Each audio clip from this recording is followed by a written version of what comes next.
Hi, everybody, and welcome to this edition of the Taking Control of Your Diabetes podcast. I am one of your co-hosts, Dr. Jeremy Pettis, and I am joined, as always, by my good friend and colleague, Dr. Steve Edelman. So if you guys are just tuning in, Steve and I have both been living with type 1 diabetes since we were 15, both physicians, endocrinologists working at University of California, San Diego. And Steve, I am really excited about today's topic, which is sex and diabetes, covering a broad areas of very important topics. Yeah.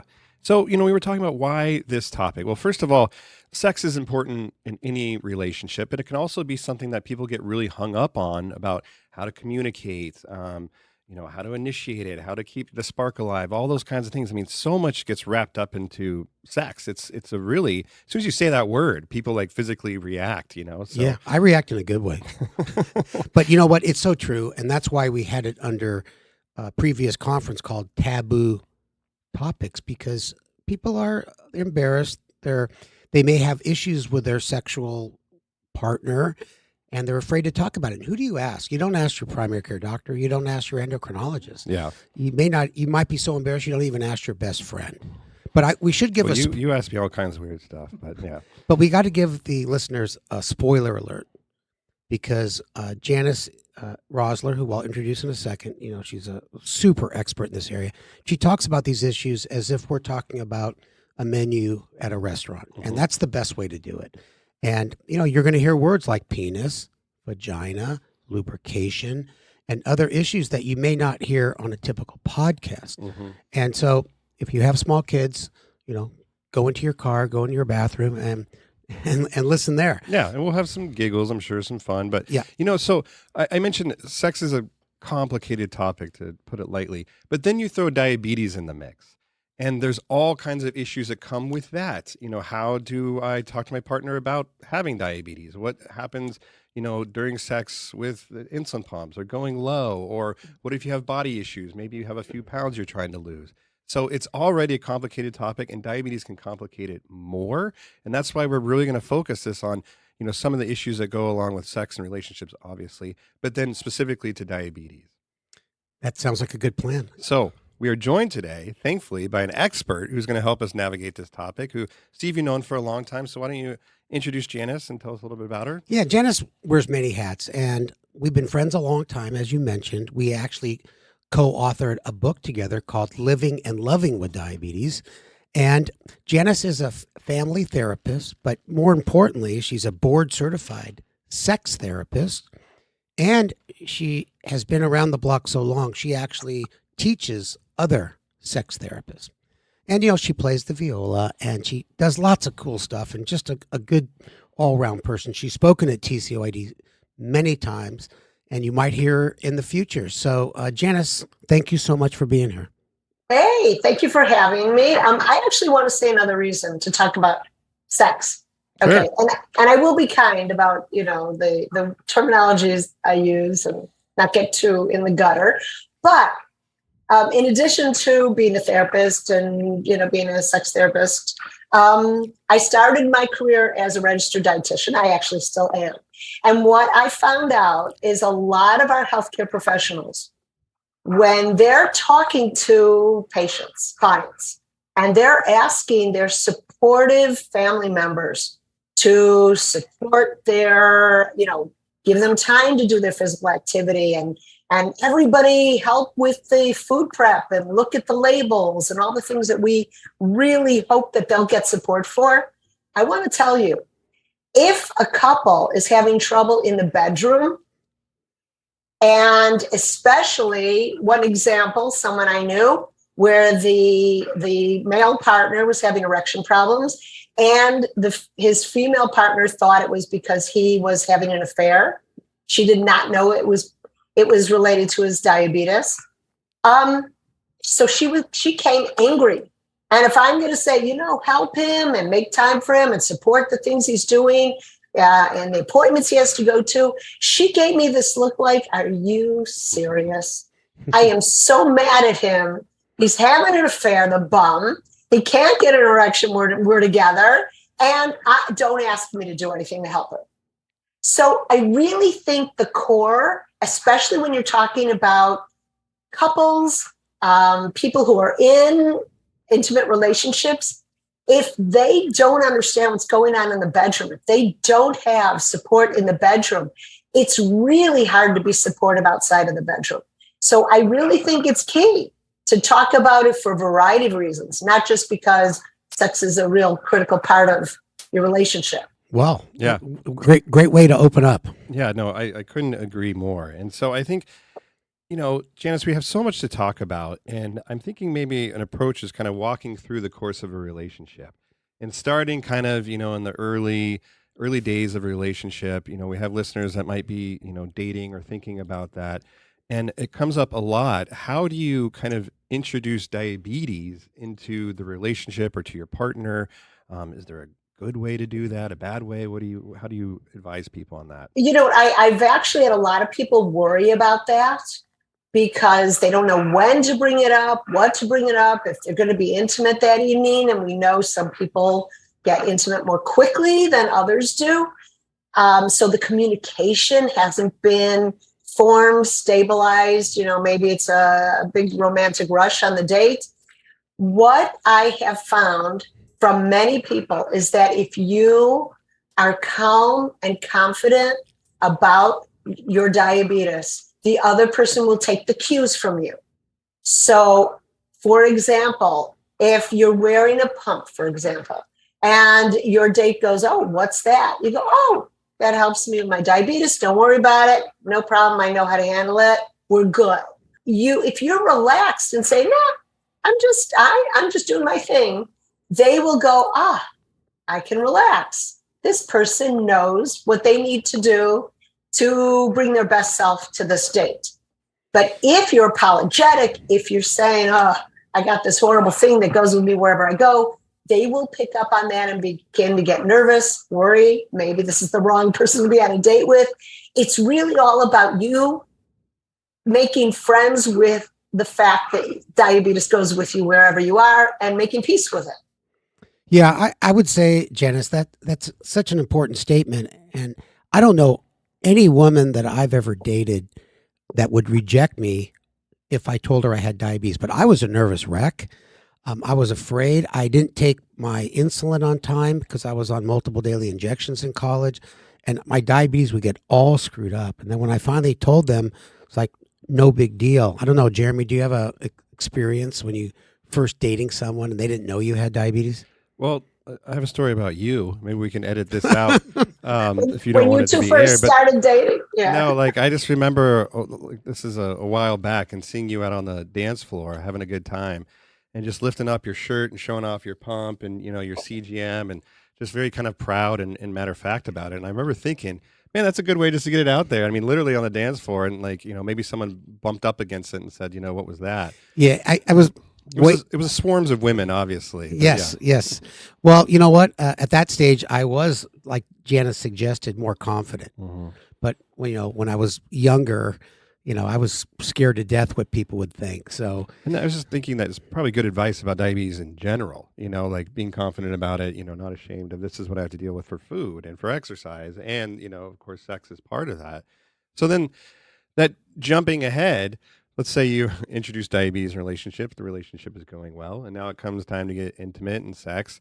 And, when we were kind of talking about this, questions for this podcast, Janis, you brought up how to deal with the annoying third person in the bedroom.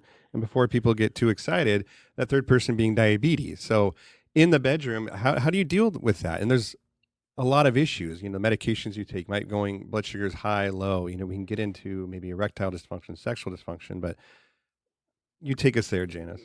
Well, I'll tell you, a lot of couples I've met blame each other. So we'll say if the male, partner, the penis possessor, has an erection problem, then the partner might be furious at him. Hey, we set this up and look, and I'm all ready and all that. Or if the female is not able to lubricate and starts to feel some pain or has libido issues, I guess I'm not that interested right now. I thought I was. They blame each other. And that's not fair. And what I found has worked for many people, and I hope it could work for some of the listeners here. I suggest that you take your diabetes and give it a name.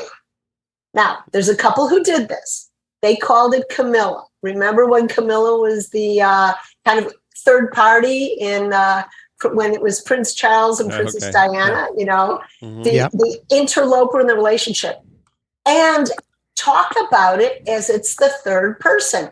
If the guy loses his erection or has a problem, you go, oh, you know, thanks a lot, Camilla. And then you two cuddle and put the blame where it belongs on the diabetes, or give it a different name. If it's Sam, you're like, oh, Sam, or Jody, or Gertrude. And if your partner, female partner, says, look, this is hurting too much, and you know, I'm just not with it, and blame it on Gertrude. Oh, drat, Gertrude, we didn't invite you. Let's go have fun and watch a movie. It's not fair to blame each other because it's not your fault. There are things you can do, but as we know, diabetes, things don't always go as planned. And when you direct your anger outside, elsewhere, it can really help you bond as a couple. So I wanted to ask, you know, I mean, sex is like exercise, you know, depending on how much of it I suppose you're doing. But what I mean by that is that we have to prepare a lot for exercise as people with diabetes. And so you do have to prepare a lot of the time for sex. And I think with sex, though, there's so much pressure on spontaneity, and it should be in the right moment and happen right away. So how do you kind of juggle that? Like, maybe do you have your partner help you prepare, or are people going to worry that that takes the romantic, you know, element out of it? How do you deal with that? When you say prepare, Jeremy, you're talking about like reduce your basal rate? For people on insulin, they might have to, you know, adjust their pump, or, you know, people taking medication, whatever it might be. Okay. It's like preparing for exercise, however you might do that. Well, what I like to tell people is that most people do not have spontaneous sex. I don't want people with diabetes to think that they're, oh my gosh, we're missing out. You're not missing out. Spontaneous sex, like you see it in the movies, is not as common as everyone thinks. People have children. They've got to make sure they're asleep and taken care of. Maybe there's sounds in the other room, and you've got to make sure that no one can hear you. Or maybe you have to plan to go away for the weekend. Or some people, you know, they have things going on in their lives and they're too tired. They're working on a project. They don't have the energy for sex. We thought we'd do it tonight, but we can't. Or maybe a partner is taking something like Viagra or Levitra, and they kind of have to schedule what time they want to take their pill if they don't take it on a daily basis. So it's scheduled for the majority of people.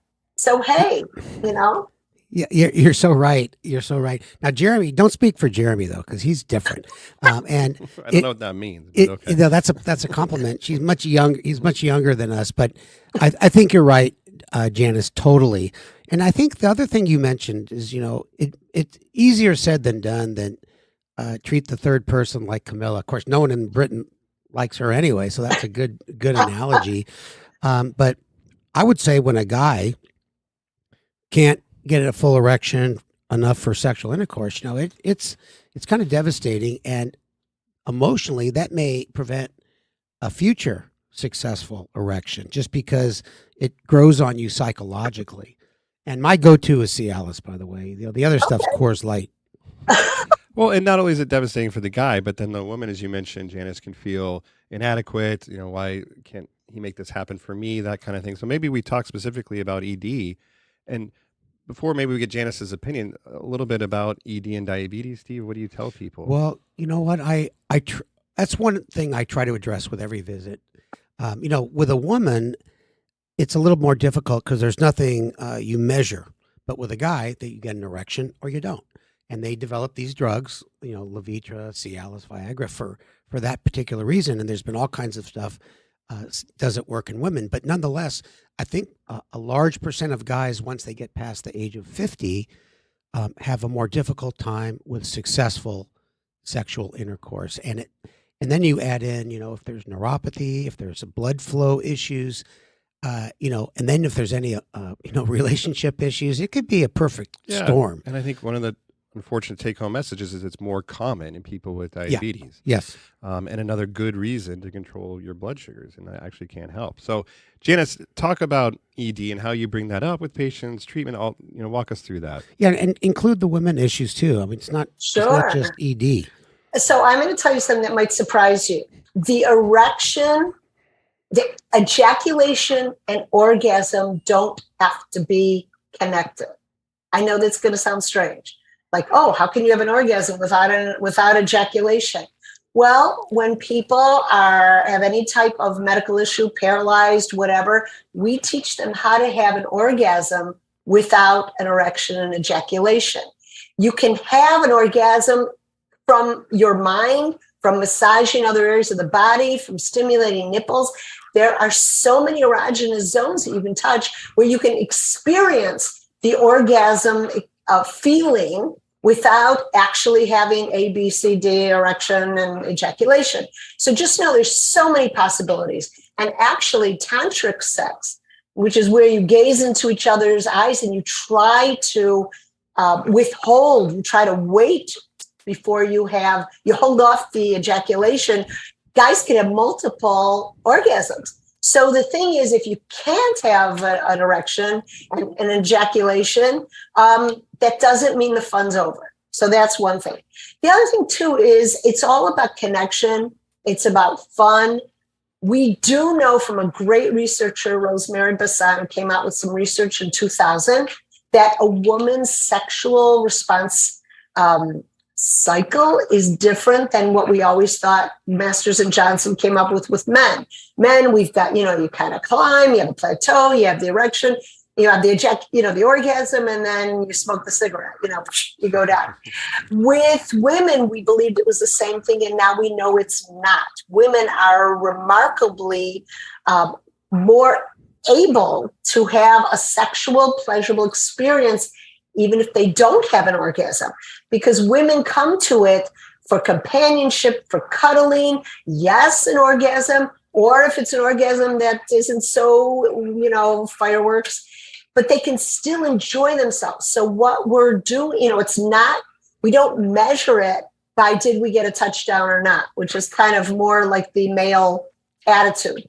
So opening yourself up to possibilities, to different forms of touch, different forms of pleasure can certainly be really helpful, especially if you're struggling in the more traditional forms of orgasm. I love that because it's about expectations. And, you're right. If you watch television, if you watch porn, they always have the classic, order of things that happen. And you could have a great time and you don't need the classic, even the sexual intercourse or, as you were mentioning, a full erection, or so you can still do other things. And I think that's important. What about reduced libido? I think that's a tough issue. So what I find with libido, and yes, diabetes for a variety of reasons, blood sugar levels, energy levels, libido, fatigue, and all these things.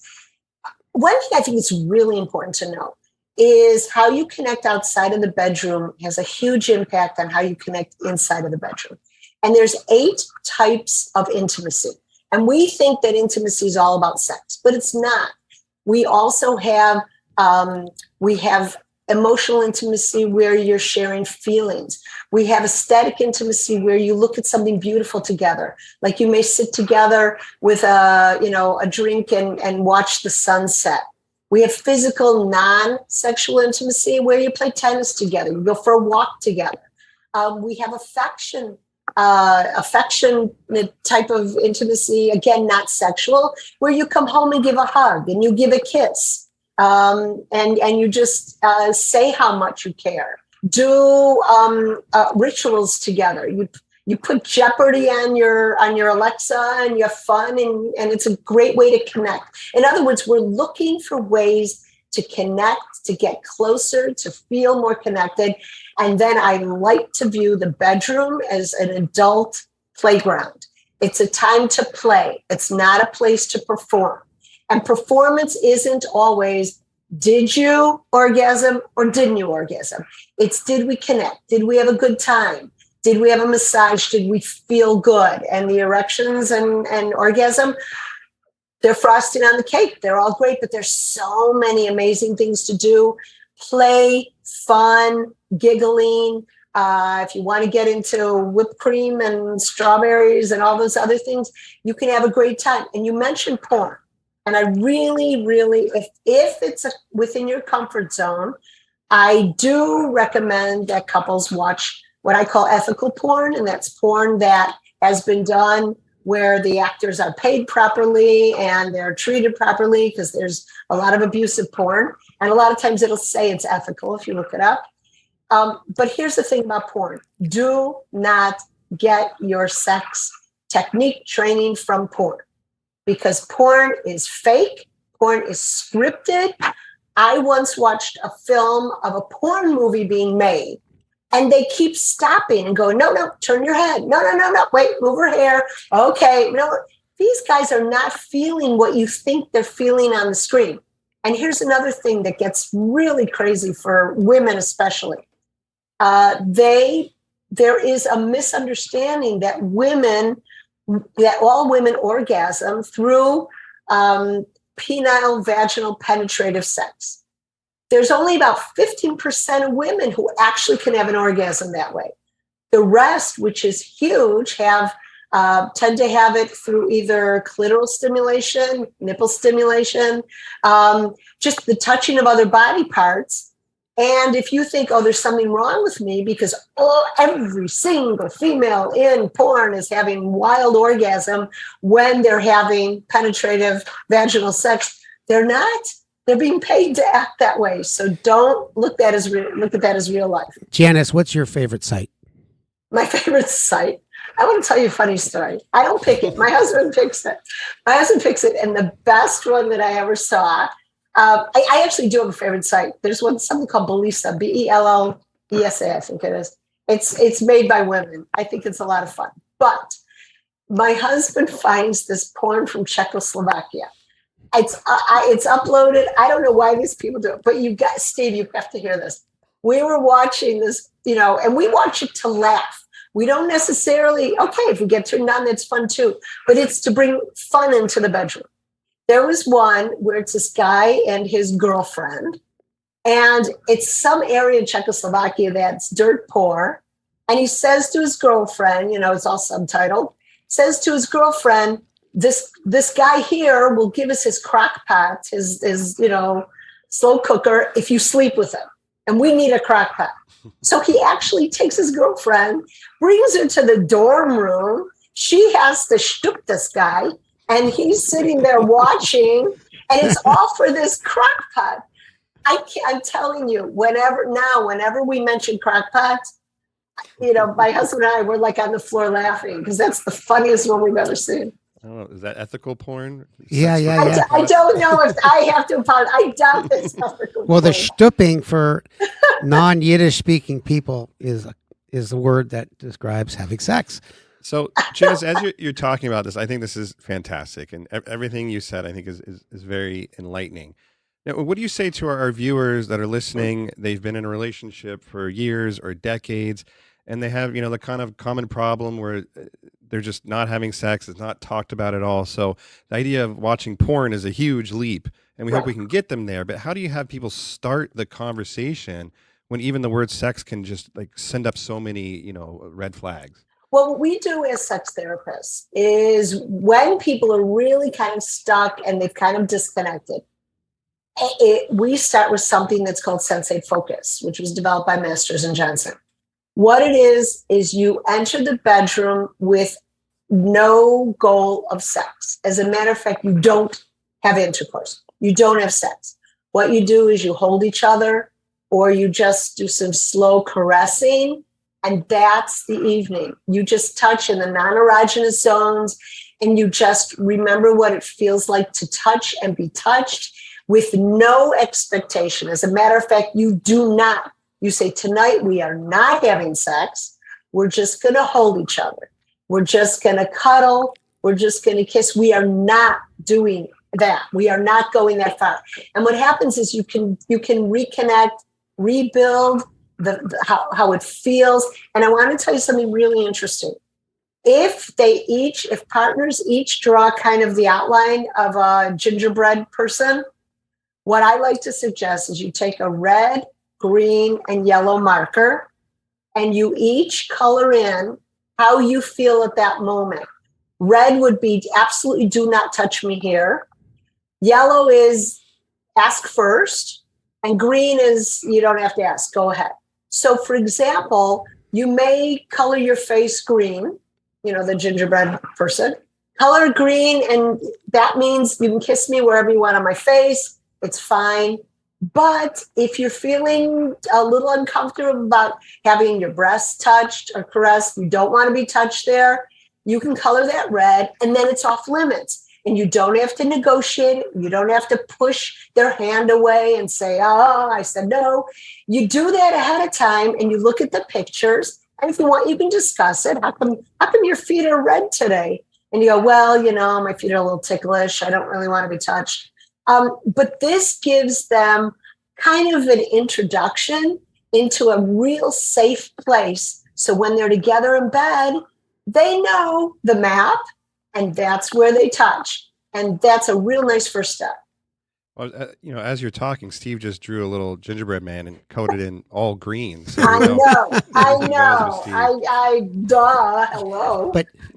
But Janis, I don't represent every male around, but I would just say this: being a guy, to do a lot of the touchy-feely stuff first, I think takes effort on our side, and we don't realize how important that is to women out there. Now, was that a sexist comment? Because a lot of guys, they want to have sex, they want to have orgasm, and they bypass all the important steps you just outlined. And I do think if every guy followed your suggestions, the world would be a better place. What one of my favorite quotes was in, the show Everybody Loves Raymond.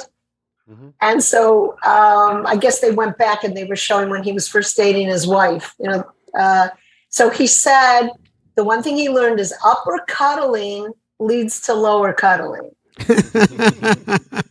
What you outlined sounds like it just takes the pressure off, because, I'm guessing in most relationships, there's one person that's more of a pursuer and one person that is less pursued. And, the pursuer is constantly feeling like they're, a tyrant asking all the time. And the person who's not is feeling kind of defeated that they can't, provide. I mean, so much gets loaded into this. So it sounds like the idea of look, we're taking this off the table for tonight. Just kind of, I'm guessing, brings walls down and lets people connect in a non-sexual, at least initially, way. Yeah. Well, definitely. Yeah, absolutely. And the way you connect, it enhances. Okay. If we're talking about a guy who doesn't want to do the caressing, just want to gets down to it, having a partner who's receptive, having a partner who is lubricating, or using external lubricants that you can bring into the bedroom, but whose body is ready and who's willing, and they're willing, is a much more pleasurable interaction than someone who's viewing their shopping list and hurry up and get it over with, and are you done yet? Well, can I ask one specific question you made me think about? Do you reserve the bedroom for just sleep and sex? Is that something you recommend, that people shouldn't watch TV or read books and that? I mean, that's something you hear sometimes, or is that irrelevant? Jeremy likes the kitchen countertop. Well, you know what? I do understand. I've heard that advice. It's only for sex or whatever.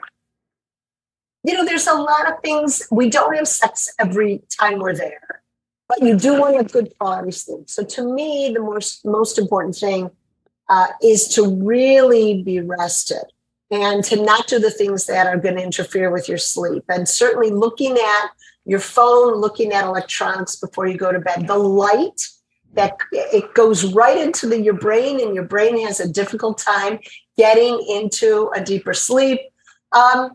Unless it's Czechoslovakian porn, which is okay. It's Czechoslovakian porn. I think I'm going to be hearing from the ambassador from Czechoslovakia. We do have good porn. We're big in Czechoslovakia. We're so get big ready. in Czechoslovakia. So, Janis, one thing I really wanted to ask you, and Sure. I've seen you and heard you talk about this. How do you keep things fun in the bedroom?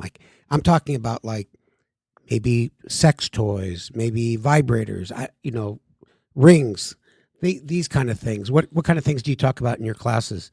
Well, first of all, there's so many things. A lot of them are for fun, and a lot of them can help a person. If someone keeps losing their erection, then you may want to use rings, because as the blood flows in, a constriction ring can keep the blood in place, so you can have a harder erection and maintain it. But there's a lot of fun things, different vibrators, sharing with each other, watching each other if you have that comfort level. Toys are great, scented, there's a lot of scented lubricants, and a lot of them are artificially sweetened, believe it or not. And by the way, if the trouble continues, if you can't connect and you try all these things and it's not working, a great place to find a sex therapist would be going to the psychologytoday.com website. They have a whole search for therapists, and you can read their description and see if they do sex therapy, and that's a great source. So that makes me think that might even be difficult for couples to bring up in of itself. Hey, I think we should go see a sex therapist. I mean, how would you tell people to frame that? Well, one thing too is if you want to go and your partner doesn't want to go yourself, because you can be bringing great ideas into the bedroom. The thing is, are you content with the way things are? There are also great books out there if you want to read books. There's a great book by Emily Nagoski for women called Come As You Are. There's a book, I can't remember the author, She Comes First. It's the guide for intelligent men for doing oral sex.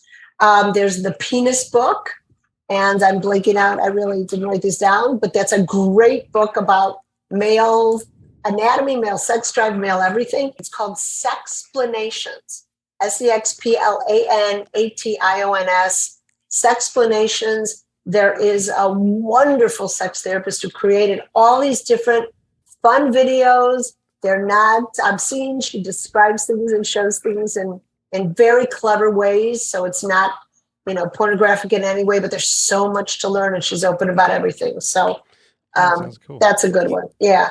Janis, so many things you've talked about today could help any relationship with sexual issues. And when you have diabetes, you got to deal with your own particular needs. Now, I want to just do a shout out for your upcoming book called Sweet Romance, A Woman's Guide to Love and Intimacy with diabetes. And so I want to give that a shout out. And thank you. Yeah, tell us about it, Janis. Well, so that book, actually, it's going to be a series. That's the first one, which is for women. There's going to be one for men, one for couples. We hope that it's going to go on and continue for people with certain physical challenges, disabilities, on and on and on. We've been very lucky to have a group called Divabetic that has asked to handle it. We kind of donated everything to them, and they're putting it all together, and it'll be very inexpensive to download it. Just, a few bucks. That's it. And we're hoping to have this first version ready in a few months. So you'll have to let us know at TCYD. We'll put it on our website, but I want to have my final comment. Sure. Sure. Jeremy and I went to Sweden, and we took a walking food tour. And the person that gave us the tour guide, I was walking with her to the next restaurant. There's like 10 people. And I just said, well, what are you going to do? What's your 5-year plan? She's a young blonde woman, piercings, kind of. Yeah, very attractive, tattoos. And she just said, as a matter of fact, I'm working to be a sex therapist. Cool. And I said, that's great. I'm all nervous and everything. And I say, yeah, I'm a diabetes doctor. A lot of people with diabetes have issues with that. She goes, yeah. And she said, my specialty is non-monogamous sex and kinks. So don't ask me anything else about it, because I never asked her what does she mean by that, which I really regret. But I was more frozen with not sure what to say. Couldn't wait to tell Jeremy. That was the highlight of my trip to Sweden. That's your final comment. Yeah. And besides, Janis, Thank you so much. It's been great. No, this is honestly great. And I think it's just something simply we don't talk about enough. It is like this quote unquote taboo topic that everyone feels like it should just go well. And if it doesn't, then it means that you guys aren't meant for each other. And it's all bogus, that you have to, put work into it, find things that, work for each other. And especially with diabetes. So this has been super fun, Janis. Thank you so much. I'm so good. Thanks for having me. And just one thing about if anyone came here for kink and all that, just be safe. You can do it with diabetes. You just be safe. Make sure you communicate to your partner when you need to stop. What's your safe word? If you feel that you're starting to go low and you need a snack, be safe. If you get cut in any way, take care of it just as you would any injury. And have fun. It's meant to be fun. If it's not fun, if you're feeling stressed by it, whatever, take a step back, because this is a pleasure that we adults get to have. And that's it. And thanks guys for having me. Well, Steve is pulling another shade of green on his outline here, so I think that means it's time for us to go. Okay. So thanks, Janis. Thanks, everybody, for listening. Steve, this has been fun. Yes. And keep listening. Follow our podcast. We've been really enjoying doing this. Yeah, that was awesome. All right. Take care. Thanks.